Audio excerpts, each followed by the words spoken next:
এই ভণ্ড মৌলবী মানুষকে কুফরের দিকে আহ্বান করছে। বাংলাদেশ হলো সম্প্রীতির দেশ। এই সম্প্রীতি গান বাজনাকে হারাম মনে করে না। গান বাজনা হলে সম্মান। কুরআন শরীফের মধ্যে মারফতের 17টা রেখাত রয়েছে, বুখারী শরীফের মধ্যে 17টা রেখাত রয়েছে। প্রত্যেকটা রেখাতের মধ্যে গান 100 বার জায়েজ জায়েজ জায়েজ। এখন আমি কোরআনের আয়াত থেকে প্রমাণ করব গান বাজনা বাদ্যযন্ত্র সম্পূর্ণ হারাম। আল্লাহ তাআলা সূরা লুকমানের 6 নং আয়াতের মধ্যে বলেন, ওয়া মিনান নাসি মান ইয়াশতারি লাহওয়াল হাদিস লিয়ুদিল্লা আন সাবিলিল্লাহি বিগাইরি ইলমি ওয়া ইয়াত্তাখিযুহা হুজুয়া। আয়াতের তরজমা হলো, মানুষের মধ্য থেকে কেউ কেউ না জেনে আল্লাহর পথ থেকে মানুষকে বিভ্রান্ত করার জন্য বেহুদা কথা কুরিত করে এবং তারা এইগুলোকে হাসি ঠাট্টা হিসাবে গ্রহণ করে, আর তাদের জন্য রয়েছে লাঞ্ছনাকর আযাব এবং শাস্তি। তাহলে এখানে এই আয়াতের মধ্যে আল্লাহ বলেছেন বেহুদা কথা, লাহওয়াল হাদিস। বেহুদা কথা কি সেটা আমরা বিভিন্ন তাফসির দেখলে আমরা পাই। বিভিন্ন তাফসিরের গ্রন্থের মধ্যে আসছে লাহওয়াল হাদিস দ্বারা এখানে গান বাজনা এবং বাদ্যযন্ত্রকে বোঝানো হয়েছে। কাজে যে গান এবং বাজনা বাদ্যযন্ত্র মানুষকে বিভ্রান্ত করে আল্লাহর পথ থেকে, সেটা কখনো হালাল হতে পারে না। আর যে গান এবং বাজনার কারণে আল্লাহ তাআলা লাঞ্ছনাকর শাস্তি দিবেন, সেটাও হালাল হতে পারে না। 2 নম্বর দলিল হলো, আল্লাহ তাআলা বলেন সূরা বনী ইসরাঈলের মধ্যে, ওয়াস্তাফজিজ মানিস্তাতা'তা মিনহুম বিসাউতিক ইলা আখিরিল আয়া। আল্লাহ তাআলা বলেন, শয়তানকে লক্ষ্য করে বলতেছে, তুই তোর আওয়াজ দ্বারা মানুষের মধ্য থেকে যাকে পারিস সত্য থেকে বিচ্ছিন্ন কর। আর এখানে শয়তানের আওয়াজ দ্বারা উদ্দেশ্য হচ্ছে গান বাদ্যযন্ত্র। তা আপনি যদি গান বাদ্যযন্ত্র শোনেন, তাহলে আপনি শয়তানকে অনুসরণ করলেন। আর এই ব্যাপারে আল্লাহ তাআলা আরেক আয়াতের সামনের আয়াতের মধ্যে বলেন, ক্বালা যহাব ফামান তাবিআকা মিনহুম ফাইন্না জাহান্নামা জাযাউকুম জাযাআম মাগফুরা। আল্লাহ তাআলা বলেন, শয়তানকে বলে, তুই চলে যা এবং তোকে যারা অনুসরণ করবে জাহান্নামই হবে তাদের সকলের শাস্তি, ভরপুর শাস্তি। কাজে এখানে এই আয়াত দ্বারা এটা প্রমাণ হয়ে গেল, শয়তানের আওয়াজ মানে গান বাজনা, আর গান বাজনা শুনলে জাহান্নামই হবে তাদের শাস্তি।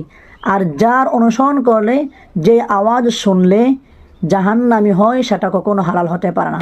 এখন আমি হাদিস থেকে প্রমাণ করব গান বাজনা সম্পূর্ণ হারাম।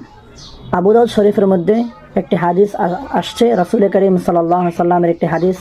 আন আব্দুল্লাহ ইবনে আমর আন্না নবী সাল্লাল্লাহু আলাইহি ওয়াসাল্লাম নাহা আনিল খামরি ওয়াল মাইসিরি ওয়াল কুবাতি ওয়াল গুবাইরা। আব্দুল্লাহ ইবনে আমর থেকে বর্ণিত, রাসূল করিম সাল্লাল্লাহু আলাইহি ওয়াসাল্লাম 4টি বিষয়কে নিষেধ করেছেন। 1 নাম্বার শরাব পান করতে, 2 নাম্বার জুয়া খেলতে, 3 নাম্বার বাদ্যযন্ত্র বাজাতে, 4 নাম্বার ঘরে বানানো শরাব পান করতে। সুতরাং এর মধ্য থেকে একটি হলো বাদ্যযন্ত্র বাজানো।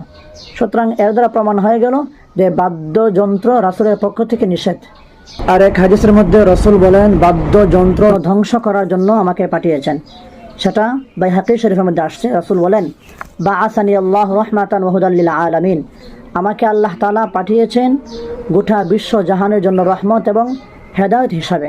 তারপর নবীজি বলেন, ওয়া বাআসানি লিমাহকিল মাআজ ওয়াল মাযামিরি ওয়া আমরিল জাহিলিয়া। নবীজি বলেন, আমাকে বাদ্যযন্ত্র, ক্রুশ এবং জাহিলি প্রথা ধ্বংস করার জন্য আমাকে পাঠিয়েছেন। সুতরাং এই হাদিসের মধ্যে এটাই বলেছেন যে বাদ্যযন্ত্রকে ধ্বংস করার জন্য আল্লাহ রাসূলকে পাঠিয়েছেন। তাহলে এই 2টি হাদিস থেকে আমরা গান বাজনা বাদ্যযন্ত্র সম্পূর্ণ হারাম সাব্যস্ত আমরা করলাম। কাজেই যারা এই হারামকে হারাম মানবে না, হালাল সাব্যস্ত করবে, তারা কখনো মুমিন হতে পারে না। তারা সম্পূর্ণ কুফরি করেছে, তারা কাফের হয়ে গিয়েছে। আর যারা হারামকে হারাম মানবে না, তারা কাফের। সেটাও আল্লাহ তাআলা কোরআনের আরেক আয়াতের মধ্যে বলতেছেন, قاتلوا الذين لا يؤمنون بالله ولا باليوم الآخر ولا يحرمون ما حرم الله ورسوله।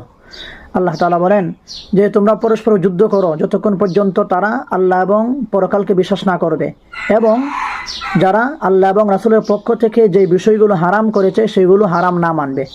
সুতরাং গান বাজনা কোরআন এবং হাদিস দ্বারা প্রমাণ হয়ে গেল হারাম। যদি এই হারামকে হারাম না মানে হালাল সাব্যস্ত করে, আল্লাহ তাআলা বলেন তোমরা যুদ্ধ করো। আর যুদ্ধ মুমিনদেরকে আল্লাহ তাআলা কখন নির্দেশ দিয়েছেন? কাদের বিরুদ্ধে? কাফেরদের বিরুদ্ধে। সুতরাং হারামকে হারাম না মানলে সে কাফের হয়ে যাবে। এটি আল্লাহ